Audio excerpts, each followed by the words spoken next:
ओम श्री गणेशाय नमः। ओम नमः शिवाय। ओम नमः पार्वती पतये हरे हरे महादेव। अनजाने में शिवरात्रि व्रत करने से एक भील पर भगवान शंकर की अद्भुत कृपा। ऋषियों ने पूछा कि सूत जी, पूर्व काल में किसने इस उत्तम शिवरात्रि व्रत का पालन किया था, और अनजाने में भी इस व्रत का पालन करके किसने कौन सा फल प्राप्त किया था। सूत जी ने कहा कि ऋषियों, तुम सब लोग सुनो, मैं इस विषय में एक निषाद का प्राचीन इतिहास सुनाता हूँ जो सब पापों का नाश करने वाला है। पहले की बात है कि किसी वन में एक भील रहता था। उसका नाम था गुरुद्रुह।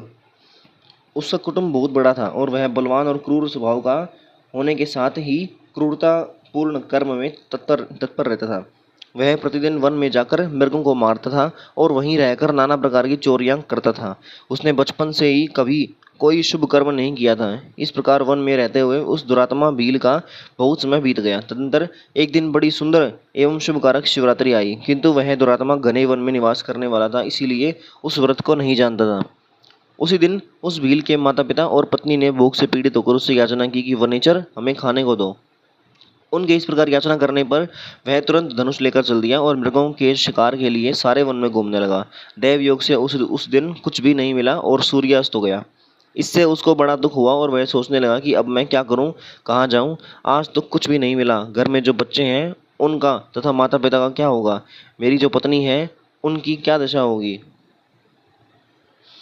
अतः मुझे कुछ लेकर ही घर जाना चाहिए, अन्यथा नहीं। ऐसा सोचकर वह व्याध एक जलाशय के समीप पहुंचा जहां पानी में उतरने का घाट था। वहां जाकर खड़ा हो गया। वह मन ही मन यह विचार करता था कि यहाँ कोई न कोई जीव पानी पीने के लिए अवश्य आएगा। उसी को मारकर कृत्य करते हो उसे साथ लेकर प्रसन्नतापूर्वक घर को जाऊंगा। ऐसा निश्चय करके वह व्याध एक बेल के पेड़ पर चढ़ गया और वहीं जल साथ लेकर बैठ गया। उसके मन में केवल यही चिंता थी कि कब कोई जीव आएगा और कब मैं उसे मारूंगा। इसी प्रतीक्षा में भूख प्यास से पीड़ित होकर वह बैठा रहा।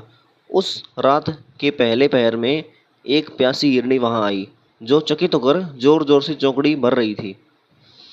ब्राह्मणों, उसी मृगी को देखकर व्याध को बड़ा हर्ष हुआ और उसने तुरंत ही उसके वध के लिए अपने धनुष पर एक बाण का संधान किया। ऐसा करते हुए उसके हाथ के धक्के से थोड़ा सा जल और बिल्व पत्र नीचे गिर पड़े। उस पेड़ के नीचे शिवलिंग था। उक्त जल और बिल्व पत्र से शिव की प्रथम पहर की पूजा संपन्न हो गई। उस पूजा के महात्म्य से उस व्याध का बहुत सा पातक तत्काल नष्ट हो गया। वहां होने वाली खड़खड़ाहट की आवाज को सुनकर हरिणी ने भय से ऊपर की ओर देखा और व्याध को देखते ही वह व्याकुल हो गई और बोली कि मृगी ने कहा कि व्याध, तुम क्या करना चाहते हो, मेरे सामने सच सच बताओ। हिरणी की वह बात सुनकर व्याध ने कहा कि आज मेरे कुटुंब के लोग भूखे हैं, अतः तुमको मारकर उनकी भूख मिटाऊंगा, उन्हें तृप्त करूंगा। व्याध का वह दारुण वचन सुनकर तथा जिसे रोकना कठिन था, उस दुष्ट भील को बाण ताने देखकर मृगी सोचने लगी कि अब मैं क्या करूं, कहाँ जाऊं। अच्छा कोई उपाय रचती हूँ। ऐसा विचार कर उसने वहां इस प्रकार कहा कि मृगी बोली, भील, मेरे मांस से तुमको सुख होगा। इस अनर्थकारी शरीर के लिए इससे अधिक महान पुण्य कार्य और क्या हो सकता है। उपकार करने वाले प्राणी को इस लोक में जो पुण्य प्राप्त होता है उसका 100 वर्षों में भी वर्णन नहीं किया जा सकता। परंतु इस समय मेरे सब बच्चे मेरे आश्रम में ही हैं। मैं उन्हें अपनी बहन को अथवा स्वामी को सौंपकर लौटाऊंगी। वनेचर, तुम मेरी इस बात को मिथ्या न समझो। मैं फिर तुम्हारे पास लौटाऊंगी, इसमें संशय नहीं है। सत्य से ही धरती टिकी हुई है, सत्य से ही समुद्र अपनी मर्यादा में स्थित है और सत्य से ही निर्जरों से जल की धाराएं गिरती रहती हैं। सत्य में ही सब कुछ स्थित है। सूत जी कहते हैं कि मृगी के ऐसा कहने पर भी जब व्याध ने उसकी बात नहीं मानी, तब उसने अत्यंत विस्मित और भयभीत हो पुनः इस प्रकार कहना आरंभ किया कि मृगी बोली, व्याध सुनो, मैं तुम्हारे सामने ऐसी शपथ खाती हूँ जिससे घर जाने पर मैं अवश्य तुम्हारे सामने लौट आऊंगी। ब्राह्मण यदि वेद बेचे और तीनों काल संध्या न करे तो उसे जो पाप लगता है, पति की आज्ञा का उल्लंघन करके स्वेच्छा अनुसार कार्य करने वाली स्त्रियों को जिस प्रकार पाप की प्राप्ति होती है, किए हुए उपकार को न मानने वाले, भगवान शंकर से विमुख रहने वाले, दूसरे से द्रोह करने वाले, धर्म को लांघने वाले और विश्वासघात और छल करने वाले लोगों को जो पाप लगता है, उसी पाप से मैं भी लिप्त हो जाऊं यदि लौटकर यहाँ ना आऊं। इस तरह अनेक शपथ खाकर वह जब मृगी चुपचाप खड़ी हो गई तब उस व्याध ने उस पर विश्वास करके कहा कि अच्छा तुम अपने घर को जाओ। तब वह मृगी बड़े हर्ष के साथ पानी पीकर अपने आश्रम मंडल में गई। इतने में ही रात का पहला पहर व्याध ने जागते ही जागते बीत गया।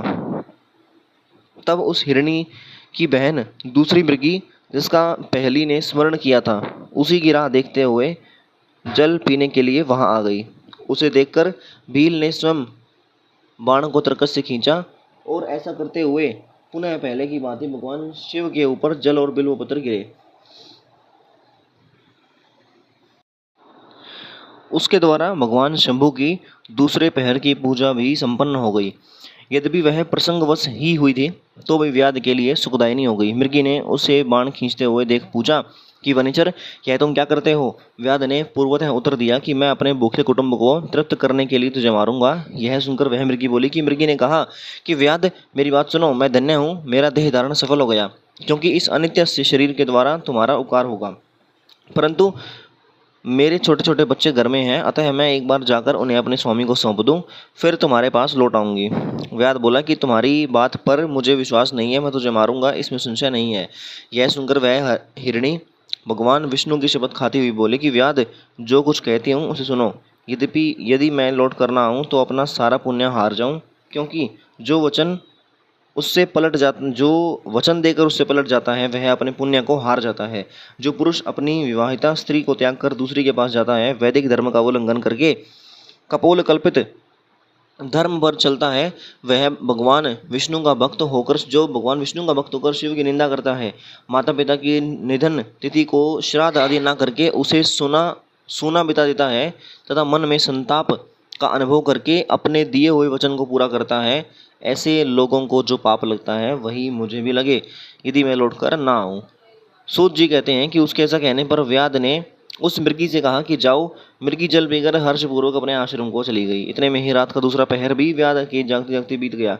इसी समय तीसरा पहर आरंभ हो जाने पर मृगी के लौटने में बहुत विलंब हुआ। जान चकित हो व्याध उसकी खोज करने लगा। इतने में ही उसने जल के मार्ग में एक हिरण को देखा।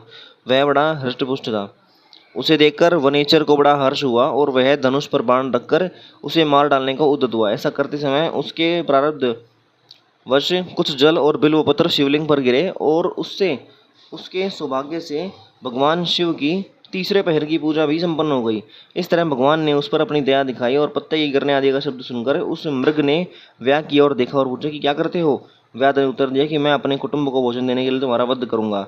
व्याध की बात सुनकर हिरण के मन में बड़ा हर्ष हुआ और तुरंत ही व्याध से इस प्रकार बोला कि मैं धन्य हूँ, मेरा हृष्ट पुष्ट होना सफल हो गया, क्योंकि मेरे शरीर से आप लोगों की तृप्ति होगी।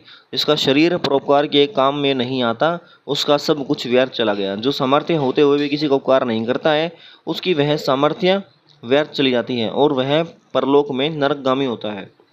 परंतु एक बार मुझे जाने दो, मैं अपने बालकों को उनकी माता के हाथ में सौंपकर उन सबको धीरज बनाकर लौट आऊंगा। उसके ऐसा कहने पर व्याध मन ही मन बड़ा विस्मित हुआ। उसका हृदय कुछ शुद्ध हो गया था और उसके सारे पाप पुंज नष्ट हो चुके थे। उसने इस प्रकार की कि जो यहाँ आए वे सब तुम्हारी इतने बातें बनाकर चले गए, परंतु वे वंचक अभी तक यहाँ आए नहीं है। मृग, तुम भी इस समय संकट में हो, इसीलिए झूठ बोलकर चले जाओगे, फिर आज मेरा जीवन निर्वाह कैसे होगा। मृग बोला कि व्याध, मैं जो कुछ कहता हूँ उसे सुनो।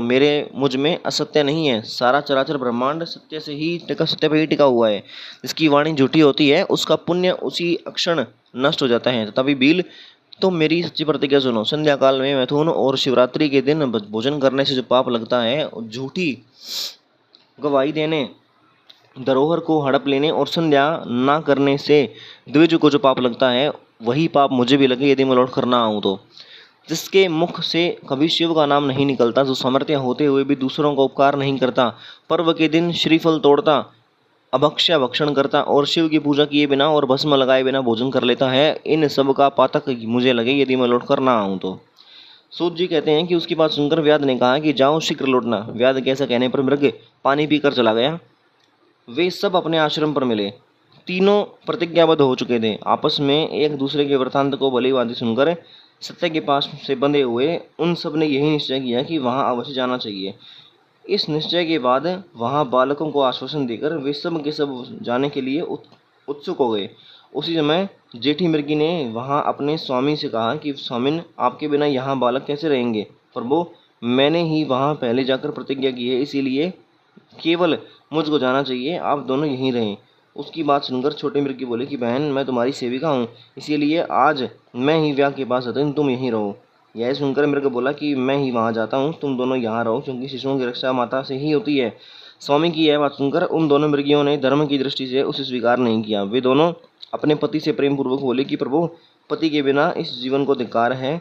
तब उन सब ने अपने बच्चों को सांत्वना देकर उन्हें पड़ोसियों के हाथ में सौंप दिया और स्वयं शीघ्र ही उस स्थान को प्रस्थान किया जहाँ वह व्याध शिरोमणि उसकी प्रतीक्षा में बैठा था। उन्हें जाते देख उनके वे सब बच्चे भी पीछे पीछे चले आए। उन्होंने यह निश्चय कर लिया था कि इन माता पिता की जो गति होगी वही हमारी भी हो। उन सबको एक साथ आया देखकर व्याध को बड़ा हर्ष हुआ। उसने धनुष पर बाण रखा। उस समय पुनः जल और बिल्व पत्र शिव के ऊपर गिरे। उससे शिवजी की चौथे पैर की पूजा भी संपन्न हो गई। उस समय व्याध का सारा पाप तत्काल भस्म हो गया। इतने में ही दोनों मृगियां और मृग बोले कि व्याध शिरोमणे, शीघ्र कृपा करके हमारे शरीर को सार्थक करो। उनकी यह बात सुनकर व्याध को बड़ा विस्मय हुआ। शिव पूजा के प्रभाव से उसको दुर्लभ ज्ञान प्राप्त हो गया। उसने सोचा कि यह मृग ज्ञानहीन पशु होने पर भी धन्य है, सर्वथा आदरणीय है, क्योंकि अपने शरीर से ही परोपकार में लगे हुए हैं। मैंने इस समय मनुष्य जन्म पाकर भी किस पुरुषार्थ का साधन किया? दूसरों के शरीर को पीड़ा देकर अपने शरीर को पोसा है। प्रतिदिन अनेक प्रकार के पाप करके अपने कुटुंब का पालन किया है। हाय, ऐसे पाप करके मेरी क्या ही गति हो गई? अथवा मैं किस गति को प्राप्त होऊंगा? मैंने जन्म से लेकर अब तक जो पातक किए हैं उसका इस समय मुझे स्मरण हो रहा है। मेरे जीवन को धिक्कार है। इस प्रकार ज्ञान संपन्न होकर व्याध ने अपने बाण को रोक लिया और कहा कि श्रेष्ठ मृगों, तुम जाओ, तुम्हारा जीवन धन्य है। व्याध के ऐसा कहने पर भगवान शंकर तत्काल प्रसन्न हो गए और उन्होंने व्याध को अपने सम्मानित एवं पूजित स्वरूप का दर्शन कराया। कृपापूर्वक उसके शरीर का स्पर्श करके उससे प्रेम से कहा कि बील, मैं तुम्हारे व्रत से प्रसन्न हूँ, वर मांगो। व्याध भी भगवान शिव के उस रूप को देखकर तत्काल जीवन मुक्त हो गया और मैंने सब कुछ पा लिया प्रभु, यो कहता हुआ उनके चरणों के आगे गिर पड़ा। उसके इस भाव को देखकर भगवान शिव भी मन ही मन बड़े प्रसन्न हुए और उसे गुहु नाम देकर कृपा दृष्टि से देखते हुए उन्होंने उसे दिव्य वर दिए। शिव बोले कि व्याध सुनो, आज से तुम श्रृंगवेरपुर में उत्तम राजधानी का आश्रय लेकर दिव्य भोगों का उपभोग करो। तुम्हारे वंश की वृद्धि निर्विघ्न रूप से होती रहेगी। देवता भी तुम्हारी प्रशंसा करेंगे। व्याध, मेरे भक्तों पर स्नेह रखने वाले भगवान श्री राम एक दिन निश्चय ही तुम्हारे घर पधारेंगे और तुम्हारे साथ मित्रता करेंगे। तुम मेरी सेवा में मन लगाकर दुर्लभ मोक्ष पाओगे। इसी समय वे सब मृग भगवान शंकर का दर्शन और प्रणाम करके मृग योनि से मुक्त हो गए और दिव्य देहधारी हो विमान पर बैठकर शिव के दर्शन मात्र से शाप मुक्त होकर दिव्य धाम को चले गए। तब से अर्बुद पर्वत पर भगवान शिव व्याधेश्वर नाम से प्रसिद्ध हुए, जो दर्शन और पूजन करने पर तत्काल भोग और मोक्ष प्रदान करने वाले हैं। महर्षियों, वह व्याध भी उस दिन से दिव्य भोगों का उपभोग करता हुआ अपनी राजधानी में रहने लगा। उसने भगवान श्री राम की कृपा पाकर शिवजी का सायुज्य प्राप्त कर लिया। अनजाने में ही इस व्रत का अनुष्ठान करने से उसको सायुज्य मोक्ष मिल गया। फिर जो भक्ति भाव से संपन्न होकर इस व्रत को करते हैं वे शिव का शुभ सायुज्य प्राप्त कर लें। इसके लिए तो कहना ही क्या है। संपूर्ण शास्त्रों और अनेक प्रकार के धर्मों के विषय में भली भांति विचार करके इस शिवरात्रि व्रत को सबसे उत्तम बताया गया है। इस लोक में जो नाना प्रकार के व्रत, विविध तीर्थ, भांति भांति के विचित्र दान, अनेक प्रकार के यज्ञ, तरह तरह के तप और बहुत से जप हैं, वे सब इस शिवरात्रि व्रत की समानता नहीं कर सकते। इसीलिए अपना हित चाहने वाले मनुष्यों को इस शुभतर व्रत का अवश्य पालन करना चाहिए। यह शिवरात्रि व्रत दिव्य है। इससे सदा भोग और मोक्ष की प्राप्ति होती है। महर्षियों, यह शुभ शिवरात्रि व्रत व्रतराज के नाम से विख्यात है। इसके विषय में मैंने ये सारी बातें तुम्हें बता दी हैं। बोलो श्री शंकर भगवान की जय हो। नमः पार्वती पतये हर हर महादेव।